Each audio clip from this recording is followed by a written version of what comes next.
Prabhu from Vimanagar, Managing Committee and all the residents of the Vimanagar. He can say his words. I'll just hand over to Mr. Sanjay Rani. A house activist who was nominated for Magsaysay Award. He has, under his leadership, is under process nearly 1800 projects of housing development in Mumbai. According to our discussion in last 2 hours, I was with him because in the morning he was at Urai at Borivali. The program was organized by a Member of Parliament, Mr. Gopal Shetty, and chief guest was Mr. Vinod Taude, Cabinet Minister. And while talking to him, I came to know that he stood third in SSC examination board, first in HSC board, first class first. He is architect. When he came from USA, Mr. Rajiv Gandhi called him and told him that you have to contest election of MLA. At the age of 25, he became the youngest MLA from Opera House. Then he was a Minister of State, a Cabinet Minister, Chairman, President of MAHADA, on the board of BMRDA, on the board, he was Chairman SIPS, many things. And I think so, I should not be a hurdle, and I will request Mr. Chandrasekhar Prabhu to take the entire charge of the dais. Sir, the dais is yours.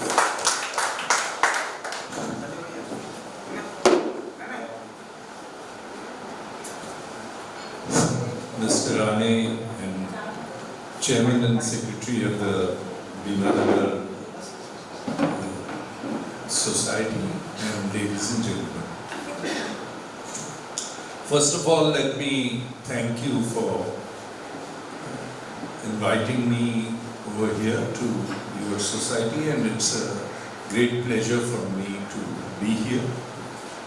I googled your society several times after Mr. Rane met, and these days you need not personally visit the society to be in the society. So technically I've been coming to your society several times, sometimes at wee hours in the morning, when at home, maybe at 12:30 or 1 o'clock, when my laptop is relatively free.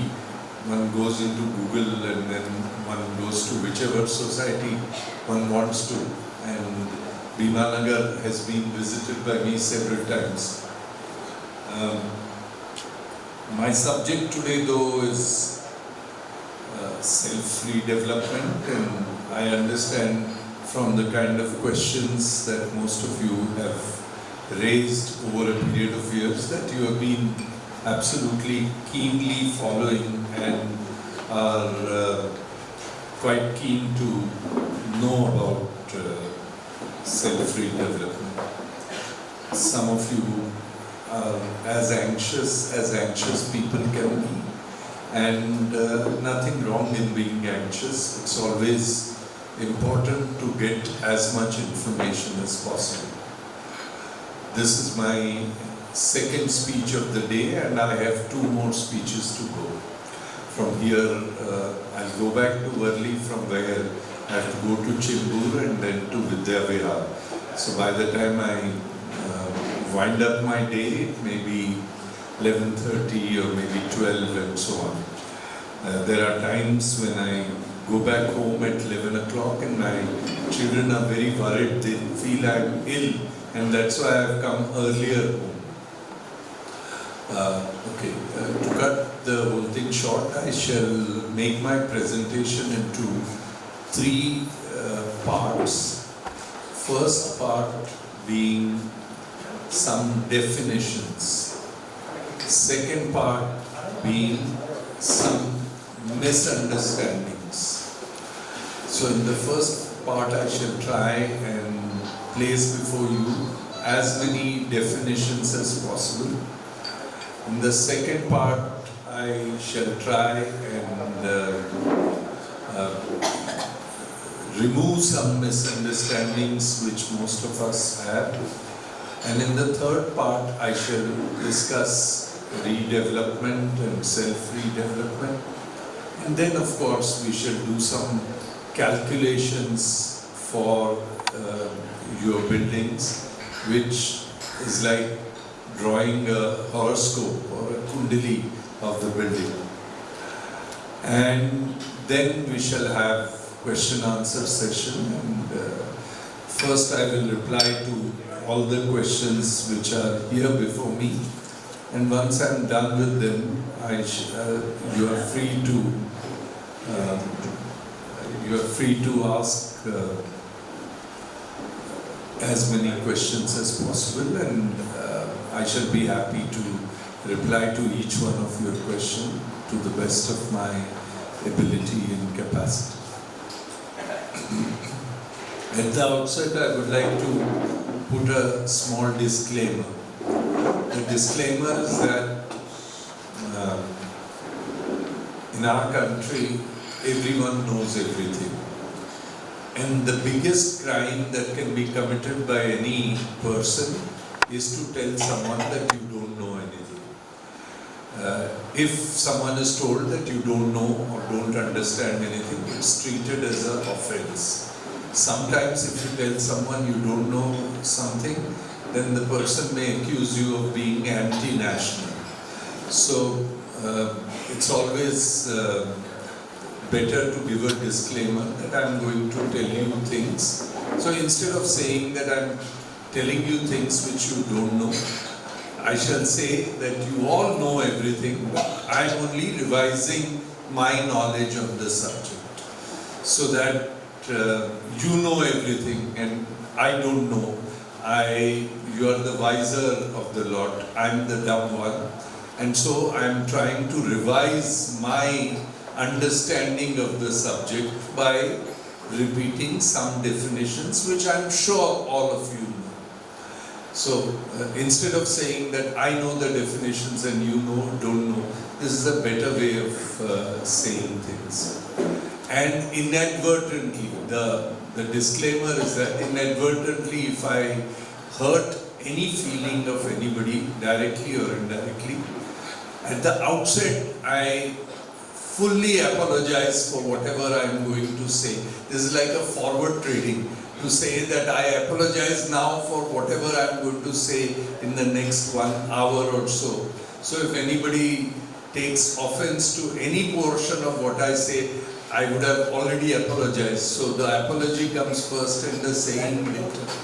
So that's a better way of putting things across. I've learned this because I've visited more than 3,000 societies, and it's always better to start off with an apology, because then it's easier to make your thing across. Architecture, urban planning, redevelopment are subjects which are not as easy as they are made out to be. I'm trying to demystify most of the things and present it to you in the simplest possible manner, so that each one of you has a full understanding of what I say. And that should encourage all of you to come up with small thing. I would like to welcome you with the flower bouquet, and I will request Mr. Suktankar sir to welcome you, sir, on behalf of Imanagar Housing Society. my association with him goes several years. I'm happy that he is here today, and I'm happy that I could meet him here today.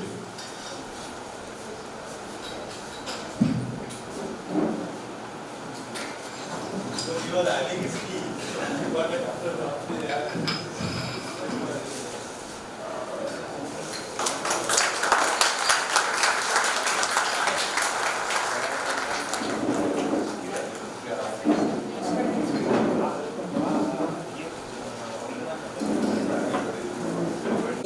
We come to the definitions. What are the most common definitions which we all know? Instead of saying we don't know, which we all know. Carpet area, built-up area, super built-up area, FSI, TDR, fungible are all subjects or are all words which we use at the drop of our hat. And I'm sure all of you know all the definitions of these words, but I don't know, so I'm refreshing myself. So I shall give you the definitions. It's for those who are knowledgeable, and I'm sure all of you are, and you know everything. These definitions are only a revision of what you know. But for those who need to know more, it will be a bit revealing. Carpet area is an area of a room which is surrounded by walls.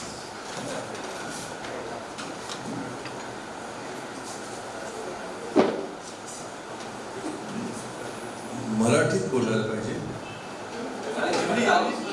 What is the language? Hindi? Okay.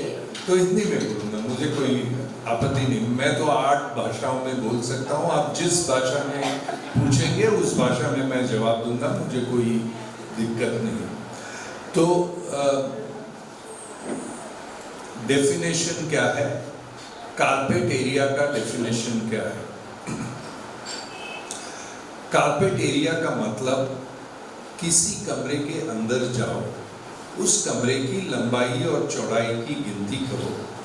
लंबाई multiplied by चौड़ाई is the carpet area of that room. For instance, if a room is 10 feet by 10 feet, the carpet area is 10 into 10, which is 100 square feet. If the room is 10 by 12, it is 120. If it is 10 by 13, it's 130. That's how the carpet area is worked out. Now, how is a built-up area worked out? A built-up area is worked out with the walls. Hindi में. Sorry. Carpet area एक कमरे का हो गया. अब पूरे flat का carpet area कैसे गिनती करें? तो किसी कमरे के अंदर जाके उसकी लंबाई और चौड़ाई नापो और लंबाई और चौड़ाई को मल्टीप्लाई करो तो उसका कारपेट एरिया होता है. एक फ्लैट में अगर एक बेडरूम है तो बेडरूम का कारपेट एरिया, हॉल है तो हॉल का कारपेट एरिया, पैसेज है तो पैसेज का कारपेट एरिया, बाथरूम है तो बाथरूम का कारपेट एरिया, संडास है तो संडास का कारपेट एरिया, अगर बालकनी है तो बालकनी का कारपेट एरिया. ये सारे कारपेट एरिया मिलाओ, उसको ऐड करो तो जो आता है वो उस फ्लैट का कारपेट एरिया बना देगा. अब बिल्टअप एरिया क्या होता है? उसी कमरे को दीवार के साथ में गिनती करो, उसको बिल्टअप एरिया बोला. अब उदाहरण लेते हैं कि 10 फुट बाय 10 फुट का कमरा है, उसकी दीवार अगर 6 इंच की है चारों तरफ, तो उस कमरे का कारपेट एरिया तो 100 फुट ही रहता है 10 बाय 10 की वजह से. लेकिन दीवार अगर 6 इंच की है तो उसका built up area 11 foot by 11 foot मतलब 121 फुट बनता है. 100 फुट की कारपेट एरिया पे 121 फुट बिल्टअप एरिया बनता है अगर 6 इंच की दीवार हो. अगर 1 फुट की दीवार हो तो उसी 10 बाय 10 के कारपेट एरिया का बिल्टअप एरिया बनता है 12 फुट बाय 12 फुट बराबर 144 फुट. अगर 1.5 फुट की दीवार हो तो उसी कमरे का बिल्टअप एरिया होता है 13 फुट बाय 13 फुट यानी 169 फुट. कहने का मतलब है कि 100 फुट कारपेट एरिया होने पर बिल्टअप एरिया 110 हो सकता है, 120 हो सकता है, 130 हो सकता है, 150 हो सकता है, 170 हो सकता है, 200 भी हो सकता है। तो कारपेट एरिया कभी बदलता नहीं है। बिल्टअप एरिया दीवार कितनी मोटी होती है उसके हिसाब से बदलता है। तो कारपेट एरिया सत्य है, बिल्टअप एरिया अर्ध सत्य है। समझे आप? तो ये डेफिनेशंस आपको समझना बहुत ज़रूरी है, क्योंकि ये डेफिनेशन अगर आप नहीं समझेंगे तो रीडेवलपमेंट समझने में दिक्कत आएगी। इसलिए हम लोग हमेशा ठगे जाते हैं इसी वजह से, क्योंकि ये कारपेट बिल्टअप के चक्कर में हम लोग को समझ में नहीं आता कि कितना क्या होता है। अब सुपर बिल्टअप एरिया क्या होता है? मैं आज मेरी इंट्रोडक्शन में ये नहीं कहा गया, लेकिन मैं कहना चाहता हूँ कि कम से कम 35 साल बॉम्बे यूनिवर्सिटी में और फॉरेन यूनिवर्सिटीज़ में तो हुई, लेकिन बॉम्बे यूनिवर्सिटी में भी ग्रेजुएशन और पोस्ट ग्रेजुएशन मास्टर्स डिग्री को पढ़ाता हूँ। पीएचडी के स्टूडेंट्स भी मेरे अंडर हैं और उनको urban design, urban planning, architectural design ये सब्जेक्ट मैं पढ़ाता हूँ। और करीब करीब जितनी भी किताबें इस लाइन में हैं मैं समझता हूँ मैं उसको पढ़ चुका हूँ। सुपर बिल्टअप एरिया नाम की चीज की व्याख्या किसी भी किताब में उपलब्ध नहीं है। सुपर बिल्टअप एरिया नाम की चीज है ही नहीं। फिर लोग सुपर बिल्टअप एरिया में ट्रेड क्यों करते हैं और लोग सुपर बिल्टअप एरिया की भाषा क्यों करते हैं? सुपर बिल्टअप एरिया नाम का वर्ड बिल्डरों ने हम लोगों को उल्लू बनाने के लिए इस्तेमाल किया है और हम बिल्डरों से उल्लू इसी वर्ड के वजह से बनते हैं। दरअसल वर्ड उल्लू नहीं है, कुछ और है, लेकिन चूंकि महिला यहाँ पे है मैं उल्लू वर्ड पे ही समाधान रखता हूँ। तो सुपर बिल्टअप एरिया नाम की कोई चीज ही नहीं है। फिर क्यों खरीदने वाला सुपर बिल्टअप पे खरीदता है और बेचने वाला सुपर बिल्टअप पे बेचता है? क्योंकि जब अपना 500 फुट का घर कोई बिल्डर अपने को कहता है कि तुम्हारा 1000 सुपर बिल्टअप है, तब हमारी छाती 2 इंच और फूल जाती है। और जैसे मेरी कमीज से उसकी कमीज से मेरी कमीज सफेद क्यों, वैसे उसके घर से मेरा घर बड़ा क्यों? अगर 100 में से 90 आदमियों को आप अपने घर का नाम पूछेंगे कि कितना एरिया है, मैं समझता हूँ कि 90 लोग तो अपना जितना असली एरिया है उससे कम 5-10 फुट तो ज़्यादा ही बोलेंगे। आज तक मैंने बहुत कम ऐसे लोग पाए कि जो अपने घर का नाम जितना है उतना बोलते हैं, क्योंकि हर आदमी को अपना घर थोड़ा बड़ा चढ़ा के बोलने में आनंद होता है। वैसे सुपर बिल्टअप में अगर आपका 500 फुट भी होता है तो उसको बढ़ा के अगर कोई 1000 सुपर बिल्टअप बोले तो आपको रात को नींद अच्छी आती है।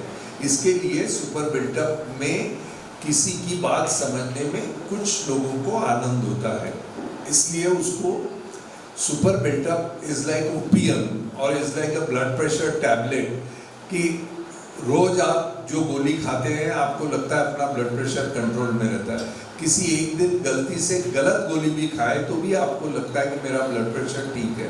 वैसे सुपर बिल्टअप एरिया की बात समझने पे आपको लगता है मेरा घर उसकी घर से ज़्यादा बड़ा है, और उससे आपको 2-4 दिन तो अच्छी नींद आती है, तसल्ली भी होती है। इसलिए कहने वाला और सुनने वाला दोनों को सुपर बिल्टअप अच्छा लगता है, लेकिन रीडेवलपमेंट में सुपर बिल्टअप का कोई मायना नहीं होता। कानूनन सुपर बिल्टअप का कोई मतलब नहीं होता। यहाँ तक कि अगर आप आपके एग्रीमेंट में सुपर बिल्टअप का जिक्र भी करें तो वो कानूनन जुर्म भी है, लेकिन फिर भी सुपर बिल्टअप में काम होता है। इसलिए हमारी चर्चा में कोई सुपर बिल्टअप की चर्चा होनी नहीं चाहिए और मैं करूँगा। अब तीसरी व्याख्या क्या है कि कारपेट बिल्टअप और सुपर बिल्टअप हो गया। चौथी व्याख्या FSI, FSI, floor space index, Delhi वगैरह में इसको FAR बोलते हैं, फ्लोर एरिया रेशियो। अब FSI क्या होता है? FSI ये होता है कि आपके बिल्डिंग में कितना एरिया बना हुआ है डिवाइडेड बाय आपकी जमीन कितनी है, उससे FSI मालूम पड़ता है। मिसाल के तौर पर एग्जाम्पल, अगर 300 फुट किसी जमीन पे बना हुआ है और जमीन 10 फुट बाय 10 फुट की है, तो 100 फुट की जमीन, 300 फुट का कंस्ट्रक्शन, 300 डिवाइडेड बाय 100 इज 3, तो आपका FSI 3। अगर आपके एरिया 250 फुट का है और 10 बाय 10 की जमीन है, तो 250 डिवाइडेड बाय 100 आपका FSI 2.5। तो और अब उल्टी गिनती करेंगे कि आपको FSI दिया गया और जमीन दी गई, तो जमीन अगर 10 फुट बाय 10 फुट है और FSI 5 है, तो 10 foot by 10 100 foot multiplied by 5, आप उस जमीन पे 500 फुट बना सकते हैं। जमीन की size 10 foot by 10, FSI is 2, आप उस जमीन पे 200 फुट बना सकते हैं। अब ये समझ में आ गई। अब कुछ लोगों का ये कहना होता है कि बिल्डिंग जितनी ऊंची उतना FSI बढ़ता है। गलत। बिल्डिंग की ऊंचाई से FSI बढ़ता नहीं है। कैसे? अब उदाहरण यही लेते हैं कि 10 फुट बाय 10 फुट की जमीन है, 2 FSI है, तो उस पे आप 200 फुट बना सकते हैं। अगर आप एक फ्लोर पे 100 फुट बनाएं, तो आप ग्राउंड प्लस 1 स्टोरीड ही बना सकते हैं, क्योंकि ग्राउंड प्लस 1, ग्राउंड पे 100, 1 पे 100, टोटल 200। अगर आप एक फ्लोर पे 50 फुट बनाएं, तो 4 फ्लोर बना सकते हैं, 50 मल्टीप्लाइड बाय 4 इज 200। अगर आप एक फ्लोर पे 25 बनाएं, तो 8 फ्लोर बना सकते हैं, 8 into 25 is 200। अगर आप एक फ्लोर पे 20 बनाएं, तो 10 माला बना सकते हैं, 10 into 20 is 200।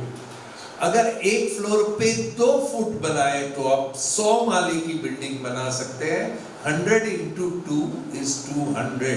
इसका मतलब आपका FSI बढ़ता नहीं है, आप जितनी मंजिल आपको परमिशन मिल सकती है उतनी आप बना सकते हैं, और उसका FSI बढ़ने घटने से कोई संबंध नहीं होता।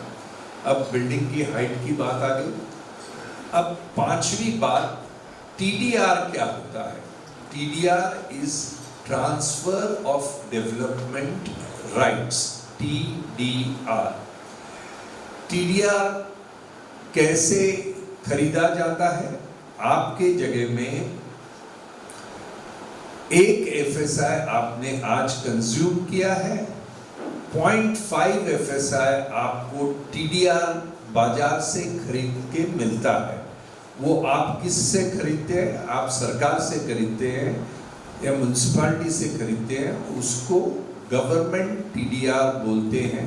उसकी कीमत रेडी रेकनर के लैंड प्राइस के 50% होती है। दैट्स अ फिक्स्ड अमाउंट, उसमें कोई तब्दीली नहीं होती। ये गवर्नमेंट का TDR होता है। अब रिमेनिंग 50% आप बाजार से खरीदते हैं। बाजार के TDR कहाँ से मिलता है? तो जिसके पास TDR है वो TDR बेच सकता है, और जिसके पास TDR नहीं है वो TDR खरीद सकता है। TDR is a exchangeable commodity. जैसे शेयर आप बेच सकते हैं, खरीद सकते हैं, वैसे TDR भी आप बेच सकते हैं, खरीद सकते हैं। अब TDR जनरेट कहाँ से होता है? आपकी अगर जमीन है और आपकी जमीन अगर रोड के लिए जाती है, तो जो जमीन आप म्युनिसिपल कॉर्पोरेशन को देती है, उसके मुकाबले में म्युनिसिपल कॉर्पोरेशन आपको कॉम्पेंसेशन देना चाहिए जो जमीन की कीमत हो। म्युनिसिपल कॉरपोरेशन के पास कॉम्पेंसेशन देने के लिए पैसा नहीं है, इसलिए वो आपको टीडीआर का सर्टिफिकेट देती है कि आपकी इतनी जमीन हमने ले ली और ये जमीन अगर आपकी होती तो इस पे आप जितना बना सकते थे उतना टीडीआर हम आपको दे देंगे, वो आप बाजार में बेचो और अपने जमीन की कीमत वसूल कर लो। इसको टीडीआर कहते हैं। ये टीडीआर उसके पासबुक होते हैं, जैसे बैंक के पासबुक होते हैं, जो खरीदता है उसके पासबुक पे टीडीआर चढ़ जाता है और जो बेचता है उसके पासबुक से टीडीआर डेबिट होता है। तो टीडीआर क्रेडिट भी होता है, डेबिट भी होता है। आपकी बिल्डिंग बनाने के लिए जो एफएसआई आपको लगता है उसमें से 50% एफएसआई आपको बाजार से खरीदना होता है in the form of TDR. TDR 3 किस्म के होते हैं। वन इज रोड टीडीआर, जो रास्ता अगर आपका जाता है उसके मुकाबले में जो मिलता है उसको रोड टीडीआर कहते हैं। अनदर इज रिजर्वेशन टीडीआर, आपके जमीन पे ऐसी कोई काम के लिए जैसे गार्डन प्लेग्राउंड के लिए रिजर्व्ड एरिया हो, वो अगर आप म्युनिसिपल कॉरपोरेशन को हैंडओवर करें तो उसके मुकाबले में मिलता है, वो उसके बदले में मिलता है, वो रिजर्वेशन टीडीआर होता है। और तीसरे फॉर्म का टीडीआर है स्लम टीडीआर, जो झोपड़पट्टी को रीडेवलप करते हैं उसमें से जो टीडीआर बचता है उसको स्लम टीडीआर बोलते हैं। ये 3 किस्म के टीडीआर है। अब फंजिबल क्या होता है? फंजिबल एफएसआई वो होता है कि जो आपके घर का जो कारपेट एरिया है उसका 35% गवर्नमेंट आपको कुछ पैसा देकर एरिया देती है कि जो आप खरीद सकते हैं गवर्नमेंट से, उसको फंजिबल बोलते हैं। पहले फंजिबल नहीं था। क्यों नहीं था? उसमें कुछ एफएसआई, कुछ एरिया एफएसआई से परे थे, यानी आप 10% बालकनी बना सकते हैं जिसके लिए एफएसआई की जरूरत नहीं थी। आप फ्लावर बेड बना सकते थे जिसके लिए एफएसआई की जरूरत नहीं थी। आप निश बना सकते थे जिसके लिए एफएसआई की जरूरत नहीं थी। बिल्डरों ने इसका गैर फायदा लिया और इतनी ज्यादा एफएसआई की चोरी की कि 5 साल पहले गवर्नमेंट को ये तय करना पड़ा कि ये सारी चीजें बंद करो। आपको 35% फंजिबल देते हैं, उसमें आप चाहे बालकनी बनाओ या फ्लावर बेड बनाओ या निश बनाओ या घर बड़ा बनाओ, आपको जो करना है करो, लेकिन वो 35% से ज़्यादा होना नहीं चाहिए। उसको फंजिबल बोलते हैं। अभी फंजिबल ध्यान में आ गया तो मेरी ख्याल से डेफिनेशंस हम लोग थोड़े बहुत समझ चुके हैं। अब पहुंचते हैं कि गलत फहमियाँ हमारे दिमाग में जो है वो कैसे दूर करें और कौन सी गलत फहमियाँ हमारे दिमाग में सालों से वर्षों से घर बना के बैठी होगी। पहली गलत फहमी जो 99% लोगों में गलत फहमी होती है कि बिल्डिंग कौन बनाता है। इसका जवाब किसी को भी पूछो बोलते बिल्डर। गलत, पूरी तरह से आपका जवाब गलत। अगर बिल्डिंग कौन बनाता है आप बोलते हैं बिल्डर, तो आपका जवाब गलत है। कोई बिल्डर बिल्डिंग नहीं बनाता। रहेजा नहीं बनाता, रिजवी नहीं बनाता, हीरानंदानी नहीं बनाता, रुस्तम जी नहीं बनाता, ओबेरॉय नहीं बनाता। कोई भी बिल्डर बिल्डिंग नहीं बनाता। जो प्राणी बिल्डिंग बनाता है, एक्चुअल कंस्ट्रक्ट करता है, उसका नाम कॉन्ट्रैक्टर होता है, ठेकेदार होता है, बिल्डर होता नहीं है। तो बिल्डिंग बनाने के लिए बिल्डर के पास जाने की जरूरत नहीं। बिल्डर के लिए भी कॉन्ट्रैक्टर बनाता है। आपके लिए भी कॉन्ट्रैक्टर बनाता है। बिल्डिंग बनाने के लिए बिल्डर के पास जाने की ज़रूरत नहीं होती, बिल्डिंग बनाने के लिए कॉन्ट्रैक्टर के पास जाने की ज़रूरत होती है, और कॉन्ट्रैक्टर बिल्डिंग बनाता है, बिल्डर बिल्डिंग नहीं बनाता है। तो जब हम बोलते हैं कि सेल्फ डेवलपमेंट में कोई बिल्डर नहीं है, तो बहुत लोग पूछते हैं अरे बिल्डर नहीं तो बच्ची बिल्डिंग कौन बनाओ? लोगों को ये लगता है कि बिल्डिंग बनाने के लिए बिल्डर की जरूरत है। बिल्डिंग बनाने के लिए कोई बिल्डर की जरूरत नहीं, उसके लिए अच्छे कॉन्ट्रैक्टर की जरूरत है। बिल्डर भी कॉन्ट्रैक्टर से ही बिल्डिंग बनवाता है, आप भी कॉन्ट्रैक्टर से बिल्डिंग बनवाते हैं। तो बिल्डिंग बनाने के लिए बिल्डर के पास जाने की जरूरत नहीं। ये गलतफहमी नंबर 1 आपके दिमाग से निकाल दीजिए। अब गलतफहमी नंबर 2 कि बिल्डर अपनी जेब से पैसा खर्च करके प्रोजेक्ट बनाता है। कोई बिल्डर अपनी जेब से पैसा डाल के प्रोजेक्ट नहीं बनाता। न कल्पतरू बनाता है, न रहेजा बनाता है, न रिजवी बनाता है, न हीरानंदानी बनाता है, न रुस्तम जी बनाता है। कोई बिल्डर अपने जेब से पैसा डाल के प्रोजेक्ट नहीं बनाता। फिर बिल्डर प्रोजेक्ट पे पैसा कहाँ से डालता है, कहाँ से आता है ये पैसा? आप लोग तो LIC के एम्प्लॉइज़ हो, एक्स एम्प्लॉइज़ हो, तो आपको ये चीज़ मुझे समझाने की ज़रूरत नहीं, लेकिन अगर आपको समझना ही है तो समझ लीजिए कि बिल्डर्स का पैसा comes from the following sources. Builder का पैसा इन लोगों से आता है। Number 1 HNI, high net worth individuals. Number 2 ultra HNI. Number 3 NBFC, non-banking finance corporations. Number 4 venture capital funds, यानी ICICI venture capital fund, Deutsche Bank venture capital funds, जो venture capital fund में invest करते हैं वो venture capital fund builder के पास invest करते हैं, और ये वेंचर कैपिटल फंड्स। फिर 5th is foreign institutional investors.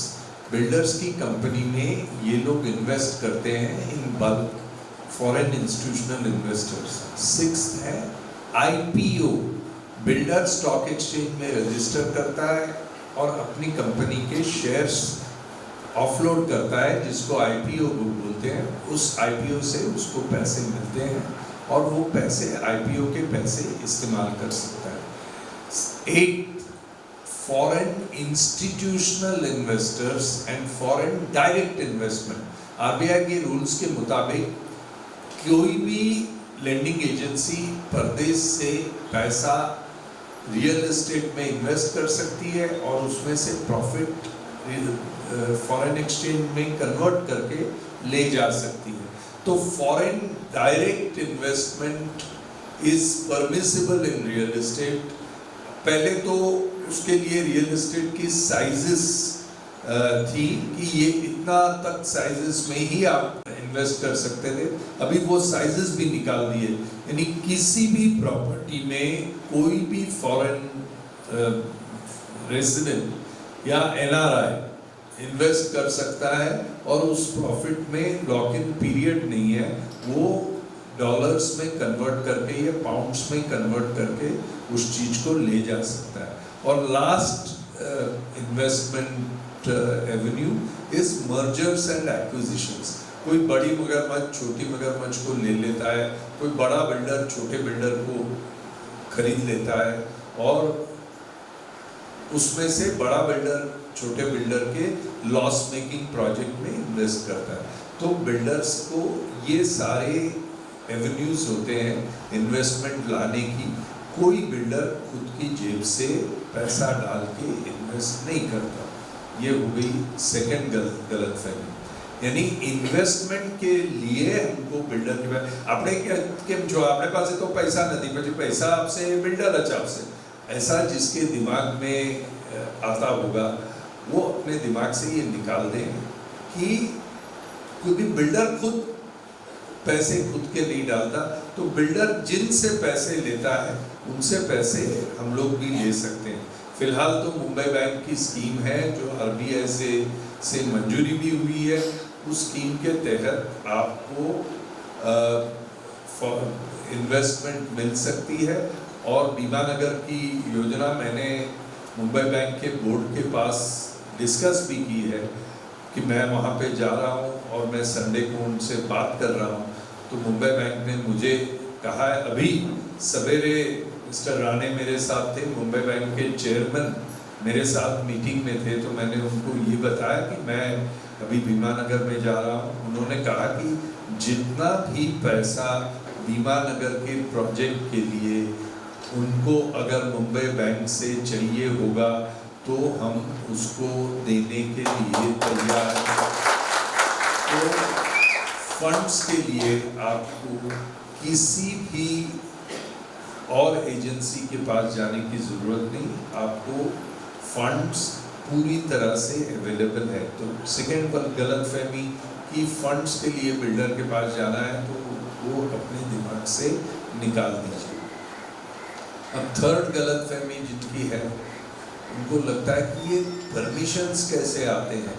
उनको लगता है कि परमिशन को लाइफ होती है, यानी जान होती है, परमिशंस जिंदा होते हैं। तो परमिशन गवर्नमेंट के दफ्तर में या कबर्ड में होते हैं।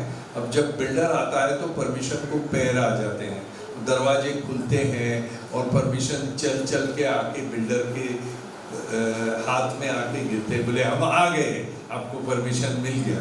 कि बिल्डर आपसे तो बद्दा परमिशन तरत आवी जाए, ऐसा जिनको लगता है वो गलतफहमी है कि बिल्डर कभी कोई परमिशन लेने के लिए किसी अफसर के पास या किसी गवर्नमेंट ऑफिस में नहीं जाता। परमिशन लेने वाला लायज़ॉन आदमी कहलाता है, वो जाके परमिशन लेता है। बिल्डर के पास भी लायज़ॉन वाला आदमी ही परमिशन लाता है, और कोई किसी के पास भी जाए तो भी लायज़ॉन वाला ही आदमी परमिशन लाता है। आप अगर रीडेवलपमेंट करेंगे तो आपके लिए भी परमिशन लायज़ॉन वाला ही लाता है। तो जो बिल्डर के लिए परमिशन लाता है वही आपके लिए भी परमिशन लाता है। तो परमिशन कहाँ से आएंगे ये अगर किसको लगता हो तो परमिशन बिल्डर को जहाँ से आते हैं वहीं से आएंगे।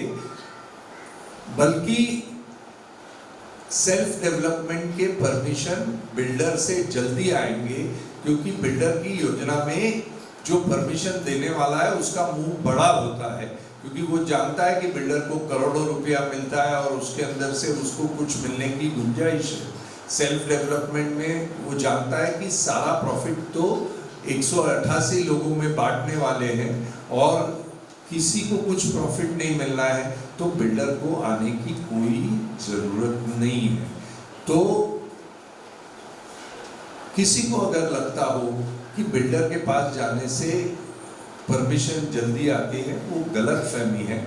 उल्टा बिल्डर के पास जाने से परमिशन में ज़्यादा समय लगता है, सेल्फ रीडेवलपमेंट में परमिशन में कम समय लगता है। मैंने अभी तक मुंबई बैंक के फंड से 40 कॉलोनीज के परमिशंस ले चुका हूँ। 1800 तो सोसाइटीज़ मेरे पास है, लेकिन 40 के परमिशन आ चुके हैं, फंडिंग हो चुका है। और इसके परमिशन में जितना बिल्डर को लगता है उससे 1/3 भी टाइम हमको नहीं लगा, और कोई उसके अंदर हमको दिक्कत आज तक नहीं आई। सब जगह में परमिशंस टाइम टू टाइम आते हैं और हमको किसी को अंडर द टेबल या कुछ देने की ज़रूरत नहीं पड़ी। अब तीसरी गलतफहमी, कुछ लोगों के दिमाग में डरा देते हैं।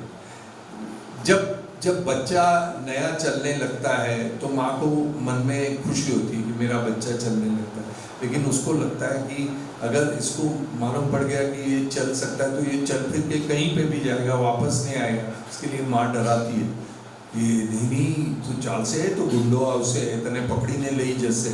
तो ये बात हमेशा बच्चों को डराने के लिए। ऐसे सोसाइटी को डराने वाले भी कुछ गुंडे रहते हैं।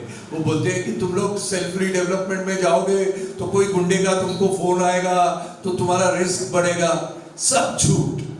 बस खाली खुद की दलाली संभालने के लिए जिस बिल्डर को अपने को लाना है, उससे कमीशन खाना है, इसके लिए लोगों को डरा के रखने का कि भाई ऐसा करेंगे तो ऐसा होगा, ऐसा करोगे तो ऐसा होगा। ऐसे लोग हर जगह में, यहाँ ऐसे लोग हैं कि नहीं मुझे मालूम नहीं, लेकिन ज्यादातर जगह में बिल्डर की दलाली खाने वाले, उनसे कमीशन खाने की इच्छा रखने वाले बहुत लोग होते हैं, जो ये नहीं चाहते कि सेल्फ डेवलपमेंट हो। वो जो चाहते कि वो बिल्डर के पास ही हो, तो वो मिलके ऐसे डराते हैं। कोई सेल्फ डेवलपमेंट में एक भी जगह में आज तक किसी ने किसी को फोन करके ये नहीं बोला है कि हमको पैसा दो, क्योंकि पैसा तो तब दिया जाता है जब किसी को 50 करोड़ 100 करोड़ मिलता है। यहाँ पे तो किसको नहीं कुछ मिलने वाला है। जो बनेगा वो एरिया सब में बांटा जाएगा, वो कॉर्पस सब में बांटा जाएगा। वो मांगेगा किसको और देगा कौन, क्योंकि हर चीज यहाँ पे जनरल बॉडी से अप्रूव होता है। इसके लिए जो डराने वाले हैं उनको बोलो कि हम बच्चे नहीं है अब डरने के लिए, आप डराओ मत, और डरा के कुछ नए नए रिस्क हमको बताओ मत, क्योंकि ये रिस्क सुन सुन के ही मेरे बाल अभी पक गए हैं। तो ऐसा कुछ नहीं होता है, खाली अपने मेंबर को डराने के लिए और डरा के उनको बिल्डर के पास ले जाने के लिए कुछ लोग ऐसे गलतफहमियां यहाँ अलग अलग जगह में बॉम्बे में फैलाते हैं, और क्योंकि उनका स्ट्रैंगल होल्ड लोगों के ऊपर निकल जाएगा, इसके लिए उसको डरा धमका के। देखिए डॉक्टर के पास जाएगा तो एक बार उसको आपको डर बता दिया कि ये नहीं करेगा तो तुम मर जाएगा, फिर आप जिंदगी भर उसके गुलाम बन गए। वैसे अगर आप सेल्फ डेवलपमेंट या कोई डेवलपमेंट की बात करेंगे, कोई बोलेगा ऐसा करेगा तो तुमको गुंडे का फोन आएगा, हो गया, फिर जिंदगी भर उसकी गुलामी आप करो। तो ऐसे बोलने वाले लोगों से सावधान रहना चाहिए। ऐसा कुछ नहीं होता है यहाँ पे, और सारी परमिशन जो लाइजॉन का आदमी आप अपॉइंट करते हैं वो लाता है, उसको कोई भी पैसा एडवांस नहीं दिया जाता है। उसको ये कहा जाता है कि ये परमिशन आप लेके आओ और बैंक से इतना पैसा लेके जाओ। परमिशन पहले आएगा, बाद में पेमेंट आएगा। अगर परमिशन नहीं लाया तो उसका पेमेंट नहीं, यानी आपका पैसे में कोई रिस्क परमिशन के लिए रहेगा ही नहीं। तो जो बोलते हैं कि ये परमिशन में रिस्क होता है, उस चीज को दिमाग से निकाल डालो। ये गलत फहमियां हैं। गलत फहमियां अपने दिमाग में कुछ लोग घुसाते हैं जानबूझ के, उनका खुद का वेस्टेड इंटरेस्ट होता है या फिर वो खुद डरे हुए होते हैं, इसके लिए और लोगों को डराने की कोशिश करते हैं। तो इसमें आपको डरना नहीं चाहिए, ये गलत फहमी दिमाग से निकाल देना चाहिए। तो बिल्डर बिल्डिंग नहीं बांधता, बिल्डर अपने जेब से पैसा नहीं डालता, बिल्डर खुद जाके परमिशन नहीं लेता। जो परमिशन बिल्डर से लेते हैं वो वही आपके लिए परमिशन ला सकते हैं, और जो परमिशन लाते हैं वो परमिशन का सब काम करते हैं। वो परमिशन लाने के बाद में उनको पेमेंट दिया जाता है, और वो पेमेंट कोई एडवांस में दिया नहीं जाता। आपका पैसा रिस्क पे नहीं होता, आपको कोई फोन नहीं करता, आपको कोई धमकी नहीं देता। तो ये चीज अपने दिमाग से निकाल दीजिए। अब रही डिजाइन की बात, कुछ लोगों को ये लगता है कि बिल्डर का डिजाइन बहुत अच्छा है। मैं खुद आर्किटेक्ट हूँ, और एटलीस्ट इंडिया में तो कहा जाता है कि अगर 5 एक्सपर्ट्स इस लाइन में हैं तो उसमें मेरा नाम या तो नंबर 1 या नंबर 2 में आया जाता है। मैं खुद पेपर सेट करता हूँ, करेक्ट भी करता हूँ। अगर मेरे किसी भी स्टूडेंट ने किसी बिल्डर के ब्रोशर को देख के उसका डिजाइन कॉपी करके मेरे पास अगर पेपर में दे दिया, तो मैं उसको 100 में से 10 मार्क भी नहीं दूंगा, क्योंकि बिल्डर का डिजाइन अच्छा डिजाइन होता ही नहीं है।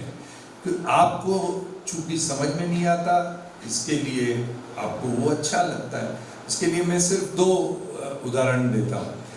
एक तो उदाहरण ये कि मैं आर्किटेक्ट भी हूँ और आर्टिस्ट भी हूँ, पेंटिंग भी करता हूँ। मेरे कैनवस पे पेंटिंग्स होते हैं लूव्र में, और वो all over the world display भी होते हैं। और अलग अलग आर्टिस्ट की तरह हम लोगों का एक बहुत बड़ा शौक होता है। शौक ये कि करीब करीब सारे जितने आर्ट गैलरीज में जो एग्जीबिशंस लगते हैं उसके इनॉग्रेशन के लिए हमको इनविटेशन मिलता है, तो हम तो पेंटिंग्स पहले ही देख लेते हैं, ज़्यादातर एब्स्ट्रैक्ट। उसके बाद में जब भी हमारे पास कभी समय होता है, हम जाके आर्ट गैलरी में जाके कोने में बैठते हैं।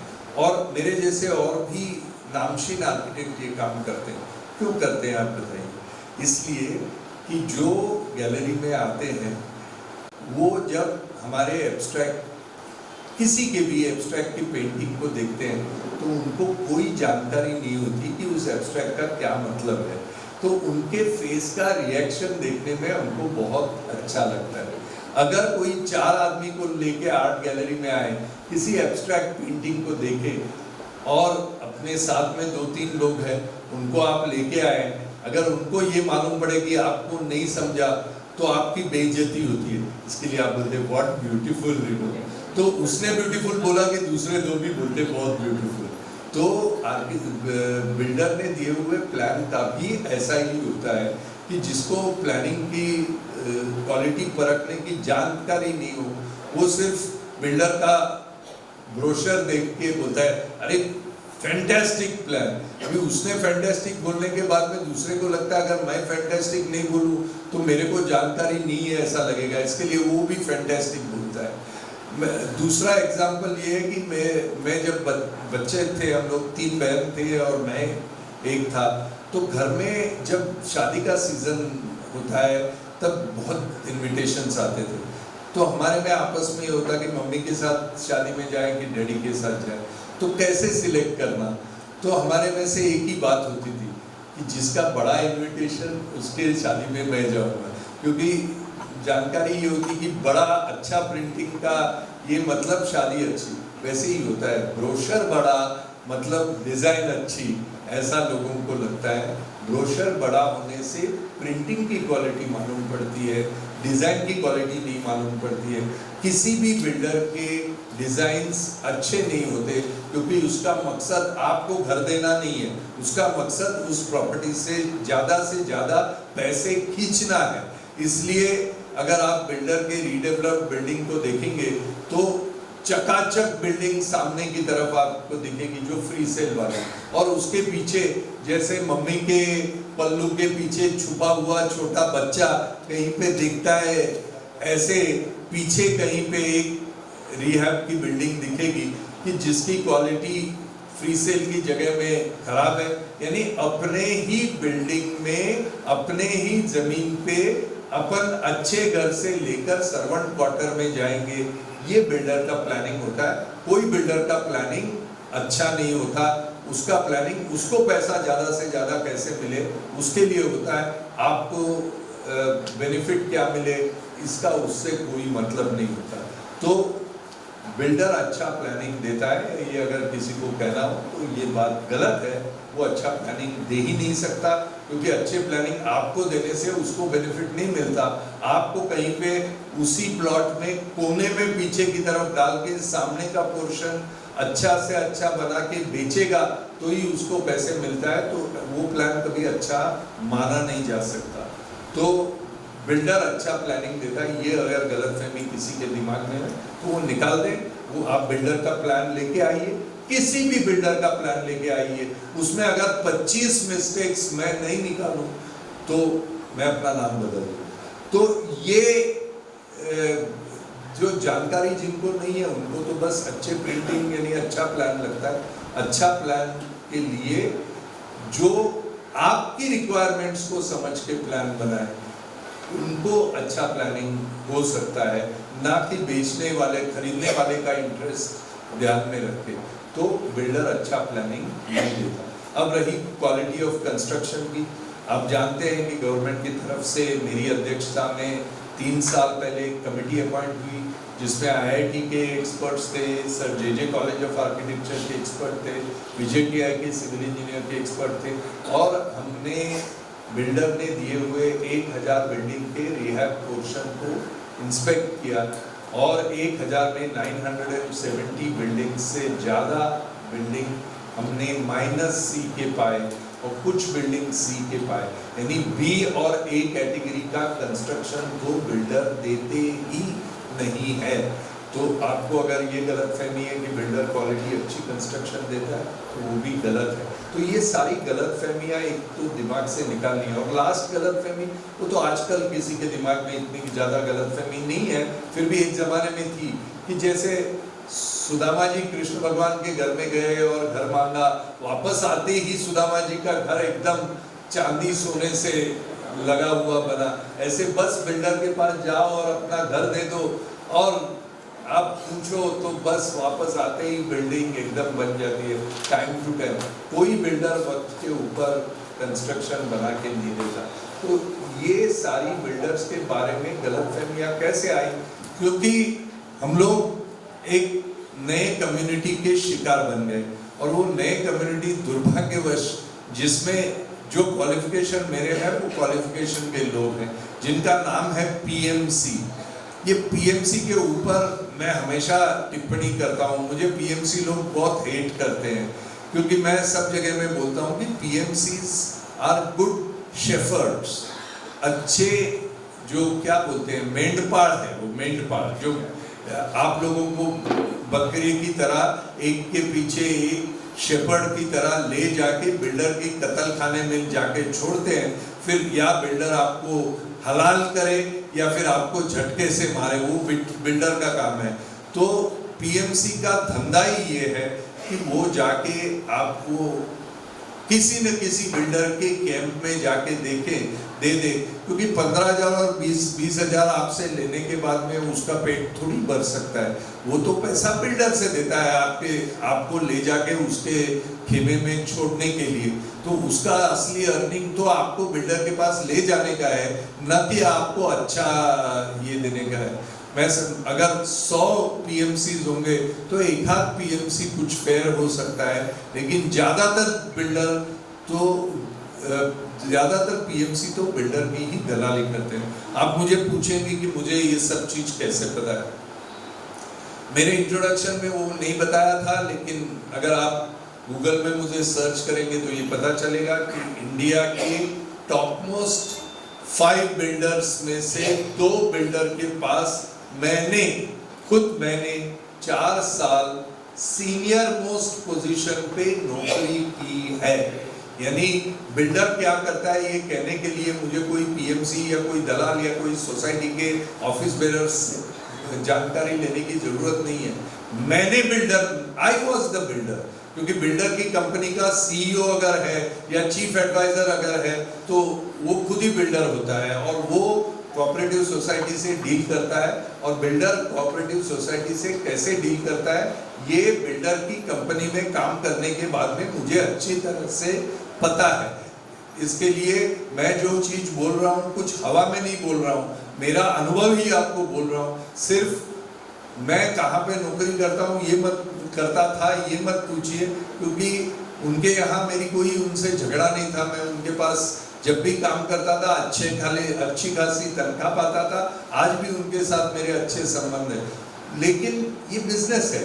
वो अपना बिजनेस, आपको उल्लू बनाने में उनका बिजनेस है कि भाई जैसे कंस्ट्रक्शन की कॉस्ट है, कंस्ट्रक्शन की कॉस्ट 2,500 रुपये से ज़्यादा नहीं होती। अगर ज़्यादा से ज़्यादा है तो 2,700 रुपये है। लेकिन मैंने कुछ बिल्डरों के दलालों को बोलते हुए देखा कि हम लोग जो बिल्डर लाते हैं ना वो 4,000 रुपये का, झूठ बोलते हैं। कोई बिल्डर 4,000 रुपये का कंस्ट्रक्शन नहीं करता, लेकिन आपको वो झूठ बोलने में ही उसका बेनिफिट है। तो वो भी झूठ बोलेगा, उसके दलाल भी झूठ बोलेंगे, जो उसको प्रमोट करेंगे वो भी झूठ बोलेंगे अच्छी क्वालिटी चाहिए એટલે વધારે खर्च करे। कोई भी मोस्ट सुपीरियर ए क्वालिटी कंस्ट्रक्शन 2700 में लार्सन एंड टुब्रो 30 माले की बिल्डिंग देती है। अगर 3,000 दो उसके अंदर बेस्ट मार्बल और हर चीज क्लैडिंग आ सकती है, उससे ज्यादा तो पैसा खर्च नहीं होता। लेकिन ये झूठ बोल के आपको बिल्डर के पास ले जाते हैं, झूठा प्रोजेक्ट रिपोर्ट देते हैं, झूठा फीजिबिलिटी रिपोर्ट देते हैं, उसके अंदर झूठे गाले रखते हैं, गालो तो समझो चलो, तो गाले रखते हैं जिसके अंदर सबकी दलाली होती है।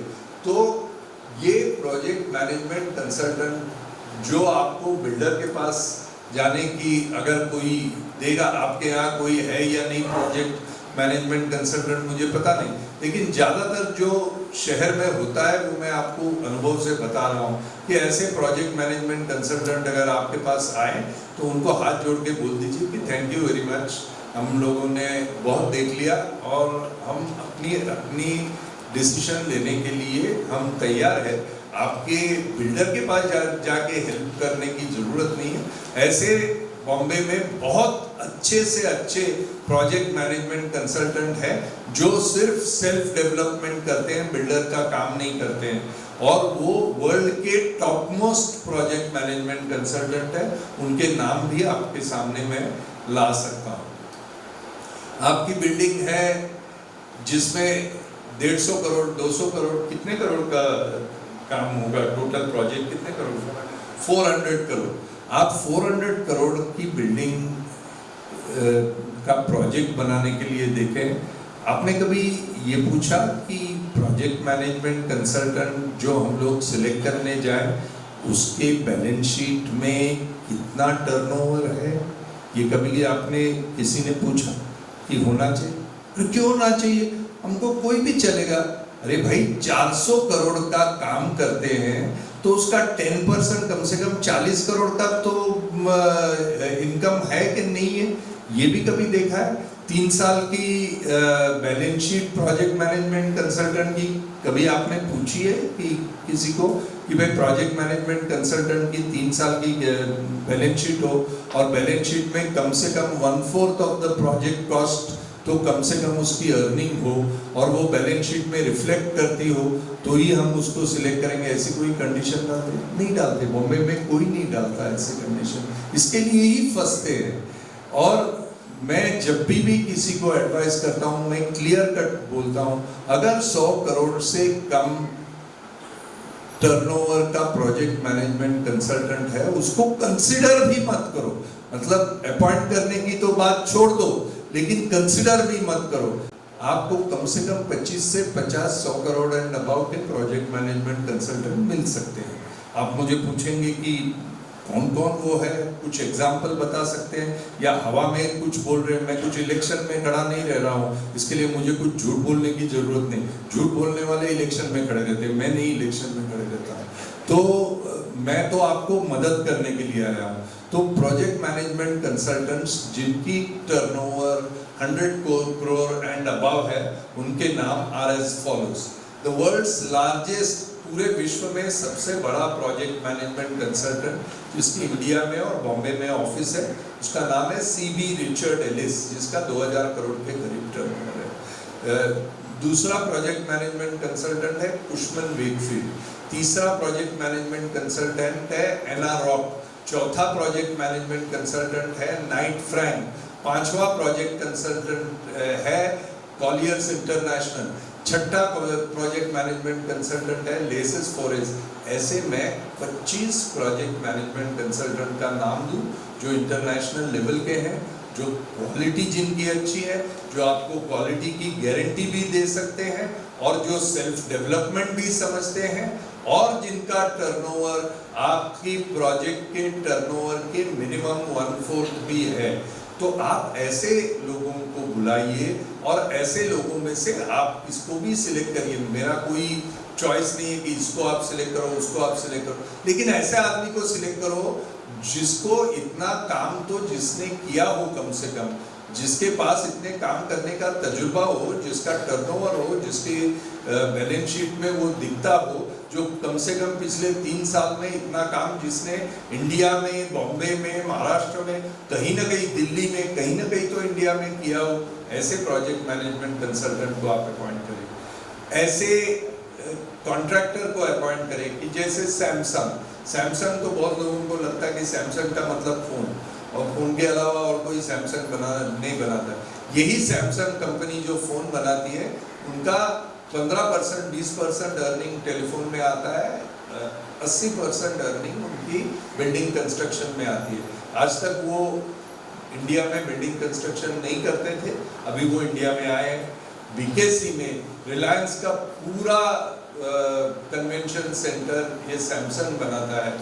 वर्ली में 110 माले की बिल्डिंग सैमसंग बनाते हैं, और सैमसंग के मैनेजिंग डायरेक्टर ने खुद बोला है कि जहाँ पर भी सेल्फ डेवलपमेंट की स्कीम हो वहाँ पे हम लोग आउट ऑफ द वे जाके मदद करके अच्छे से अच्छे रेट्स देके लोगों को सस्ते दाम पे अच्छे क्वालिटी का कंस्ट्रक्शन देने के लिए तैयार। तो सैमसंग इज अवेलेबल। मल्टीप्लेक्स जो ऑस्ट्रेलियन कंपनी है जो ऑल ओवर द वर्ल्ड में ज़्यादा से ज़्यादा स्काई स्क्रेपर्स करते हैं, जो लंदन में डॉकयार्ड के पूरा रीडेवलपमेंट उन्होंने किया है, वो इंडिया में है। इजराइल की लेविनस्टाइन कंपनी जो एक साल में 1 लाख घर इजराइल में बनाते हैं, वो इंडिया में है। जर्मनी की पोगनहोल कंपनी वो इंडिया में है। तो ऐसे टॉप मोस्ट क्वालिटी कंस्ट्रक्शन के कॉन्ट्रैक्टर्स हैं, लेकिन वो कोई लल्लू पंजू पीएमसी के पास काम नहीं करेंगे, वो भी इंटरनेशनल पीएमसी के साथ काम करेंगे। तो ऐसे इंटरनेशनल पीएमसीज आप अपॉइंट कर सकते हैं, ऐसे अच्छे वर्ल्ड क्लास कॉन्ट्रैक्टर्स आप अपॉइंट कर सकते हैं, और उससे अच्छी क्वालिटी का कंस्ट्रक्शन आपको मिल सकता है। तो बिल्डर देता है उससे अच्छा प्लान, बिल्डर देता है उससे अच्छे क्वालिटी का कंस्ट्रक्शन, बिल्डर देता है उससे time to time construction, builder देता है उससे ज़्यादा कॉर्पस, बिल्डर देता है उससे गारंटी ज़्यादा, और बिल्डर को आप अपनी ज़मीन का पावर ऑफ अटर्नी देते हैं। यहाँ पे किसी को पावर ऑफ अटर्नी इरिवोकेबल देने की ज़रूरत नहीं, आपकी ज़मीन आपके पोजेशन में रह सकती है। और मैंने आपके साइट को देखा है, जहाँ तक मैं समझता हूँ, मुझे लगता है 99% तक आपके यहाँ, अगर आप लोग डिसाइड करें तो आपके यहाँ जो वेकेंट लैंड्स हैं उसके ऊपर पहले बिल्डिंग बनेगी, बाद में आप ठोक बजा के उस बिल्डिंग में अपना घर देखेंगे, तब आपकी बिल्डिंग गिरा के आप वहाँ से वहाँ चले जाएंगे, किसी को किराए में जाने की जरूरत नहीं। ये करना पॉसिबल बीमा नगर में है। मैंने आपकी साइट को चेक किया है, गूगल पे चेक किया है, खुद जाके चेक किया। और ऐसे आपसे बड़ी सोसाइटी 222 लोगों की 6.8 एकड़ की society Sachin cooperative society Mulund में विदाउट शिफ्टिंग हम लोग कर रहे हैं। और आप चाहते हैं तो सचिन सोसाइटी के चेयरमैन को जाके मिल सकते हैं, उनको यहाँ ला सकते हैं, और उनके प्लान मंजूर जो हुए, L&T उनका कंस्ट्रक्शन कर रहा है, इंटरनेशनल आर्किटेक्ट्स उनके प्लान बनाने के लिए मालूम है कौन है? Sir Norman Foster, world's top most architect, खुद की प्राइवेट प्लेन लेके बॉम्बे एयरपोर्ट आए, बॉम्बे एयरपोर्ट से उतर के सीधे सचिन सोसाइटी में गए, उनके साथ बैठ के चाय पिया, पूरा उनका देखा नॉर्मन फॉस्टर के चीफ प्लानर चार्ल्स बम ने, और फिर वापस जाके खुद की प्लेन लेके वापस लंदन गए। तो और इतना करने के बाद में सर नॉर्मन फॉस्टर ने कहा कि अगर सेल्फ डेवलपमेंट सचिन सोसाइटी की होनी है तो टेंडर मंगाओ, और इंडियन आर्किटेक्ट्स जितना भी बिड करेंगे उसमें जो लोवेस्ट बिडर होगा, वो लोवेस्ट बिडर से 1000 रुपया मेरा कम बिड समझो और मेरे को काम दो। मेरे को पैसे के लिए यहाँ काम नहीं करना है, लेकिन इंडिया में और बॉम्बे में मुझे फॉस्टर बिल्डिंग यहाँ पे करना है। इसका मतलब वो लोग नॉर्मन फॉस्टर को देंगे ऐसा मैं नहीं बोलता, लेकिन कहने का मतलब है कि world is opening up to all of you, और आप लोगों को इतनी अपॉर्चुनिटी मिल रही है, उसको छोड़ के आप कोई छोटे मोटा विचार, छोटी बात, छोटा विचार करके मत रहिए। अच्छा काम है, जिंदगी में एक बार ही घर बनाने का होता है। आपके दादा परदादा ने या फिर आपके सीनियर जो फाउंडर मेंबर्स हैं, उन्होंने मेहनत करके, उस समय में वो बिल्डर की खोज में जाते तो आज आप इतने साल तक आपकी बिल्डिंग टिकती भी नहीं, गिर जाती। उस समय में उन्होंने मेहनत किया, इसलिए आज आपकी बिल्डिंग है। तो आज फिर दूसरे के ऊपर निर्भर मत रहो, खुद करो, और सेल्फ डेवलपमेंट करने से आपको कोई मेहनत लेने की जरूरत नहीं, सिर्फ अच्छे प्रोफेशनल सिलेक्ट करो और प्रोफेशनल्स जो एडवाइस देते हैं उसके हिसाब से डिसीजन लो। प्रोफेशनल कहेगा और आप मानेंगे ऐसा मत करो, उनके एडवाइस के ऊपर वो ऑप्शंस देंगे, उसमें से कौन सा ऑप्शन आपको ठीक लगता है वो आप एक्सेप्ट करो। अच्छे से अच्छे कंस्ट्रक्शन, लार्सन एंड टुब्रो अगर 8,000 करोड़ का कंस्ट्रक्शन करता है, आपके 200 करोड़ के कंस्ट्रक्शन के लिए वो अपना नाम खराब नहीं करेगा। या नाइट फ्रैंक या सीबी रिचर्ड एलिस जो इंडिया में 4,000 करोड़ का काम हर साल का करते हैं, वो यहाँ पे कंस्ट्रक्शन की सुपरविजन का 200 करोड़ के 2% के लिए या 3% के लिए आपके यहाँ गलत काम नहीं करेंगे। तो अगर सिलेक्ट करना तो टॉप ऑफ द लाइन लोगों को सिलेक्ट करो, जिससे पूरे अंधेरी में एक ऐसा नाम हो कि जैसे पहले के जमाने में लोगों को लेके मंदिर में क्यों जाते थे कि ये देखो कैसा बिल्डिंग है, ऐसे अंधेरी के सारे लोग भीमा नगर की बिल्डिंग देखने के लिए आना चाहिए। तो ऐसा बिल्डिंग आपको बनाना चाहिए, इसके लिए आपको सेल्फ डेवलपमेंट में जाना चाहिए। सेल्फ डेवलपमेंट में सिर्फ बिल्डर छोड़ के बाकी सारे किरदार वही होते हैं। बिल्डर के पास काम करने वाला कॉन्ट्रैक्टर वही होता है। बिल्डर आर्किटेक्ट से प्लान बनवाता है, हम भी आर्किटेक्ट से प्लान बनवाते हैं। वो जिस लेवल के आर्किटेक्ट से बनवाते हैं, हम उससे अच्छे लेवल से बनवाते हैं। बिल्डर जिस पीएमसी से काम करवाता है, हम भी पीएमसी से काम करवाते हैं। वो जिस पीएमसी से काम करवाते हैं, उससे अच्छे क्वालिटी के पीएमसी से हम काम करवाते हैं। बिल्डर जिस फंडिंग एजेंसी से पैसे लेते हैं, उसी से हम लेते हैं। वो जितने परसेंट पे लेता है, उससे कम परसेंट में हम फंडिंग लेते हैं। तो हर चीज हमको अच्छा बिल्डर से मिलता है और बिल्डर से एडवांटेज मिलता है, और इससे आपको सबसे ज्यादा बेनिफिट मिलता है। आप अगर बिल्डर के पास जाएंगे तो मुझे कोई नुकसान नहीं है, और आप अगर सेल्फ डेवलपमेंट में जाएंगे तो मेरा कोई फायदा नहीं है। मेरी उम्र अभी 60 साल के करीब आई है। मैं MMRDA का प्रमुख था, माड़ा का प्रमुख था, सीप जोन का फाउंडर चेयरमैन ऑफ सीप zone. 11 years I was the chairman of Seep Zone Committee. Saw it from a 20 crore turnover to 6,890 crore turnover. तो मेरा जिंदगी में बहुत तजुर्बा है।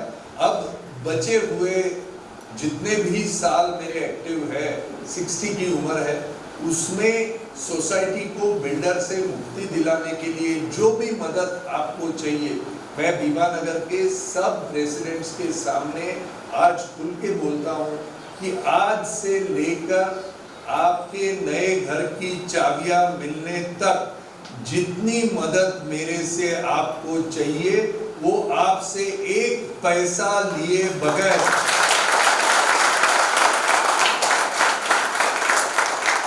there is no fee, there is no percentage, there is no condition, there is no above the table, there is no under the table. सिर्फ एक बात है कि मेरे अभी शादी नहीं हुई, तो मेरे बच्चों की शादी होगी, उनके बच्चे होंगे, कभी मेरे पोते यहाँ आएंगे, कभी आपके पोते रहेंगे यहाँ पे 60 साल बाद में, तो उनको बोलना चाहिए कि तेरे दादा ने मेरे दादा को बिल्डर के पास जाने से बचाया, इसके लिए आज मैं यहाँ हूँ, नहीं तो मैं नाला सोपारा में रहता। ये बोलेगा तो कम से कम मेरा पोता जाके मेरा जहाँ पर भी फोटो होगा उस पर एक बार फड़का तो लगाएगा, और आपका पोता जो होगा वो आपका फोटो अगर कहीं रखा है उसकी तरफ जाके देखेगा भी। तो इंटरेस्ट ये है कि मुंबई का ओरिजिनल रेसिडेंट आज मुंबई से बाहर फेंका जा रहा है। कोई पनवेल जा रहा है, कोई नई बम्बई जा रहा है, कोई बेलापुर जा रहा है, कोई नाला सोपारा जा रहा है, कोई विरार जा रहा है। हमारे बच्चों को मुंबई में ही रहना चाहिए। मैं मेरे बच्चों को लेके प्रिंस ऑफ वेल्स म्यूजियम में लेके जाता हूँ, बोलता हूँ देखो ये शिवाजी इसको पहनता था, ये ऐसे आपको 15 साल बाद में आपके पोते को लेके एक जमाने में मैं इधर रहता था ऐसा बताने की जरूरत नहीं होनी चाहिए, आपको यही रहना चाहिए। तो आपकी सोसाइटी को कोई ऐसा काम करना चाहिए कि जिससे आप किसी को बेच के जाने के लिए, मैं आपके साथ कौन बनेगा करोड़पति खेलने के लिए नहीं आया हूँ। आपको बेच के जाके आपको करोड़पति बनाओ और आप घर बेच के जाओ, इसके लिए मुझे मेहनत नहीं करना है। अगर आपको बेच के जाना है तो वैसे मुझे बताओ, मैं जयराम जी की बोल के निकल जाऊंगा। आपको अगर यहाँ रहना है और अगले पीढ़ी के लिए ये घर छोड़ने हैं तो ही मैं आपके लिए मदद करूंगा।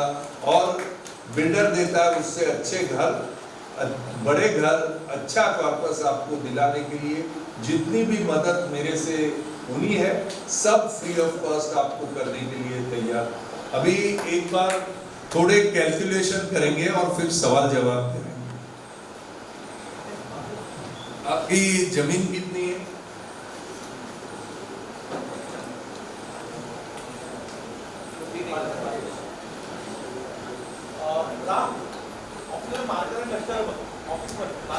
मार्कर और डस्टर होगा तो मैं यहाँ पे कैलकुलेशन कर दूंगा।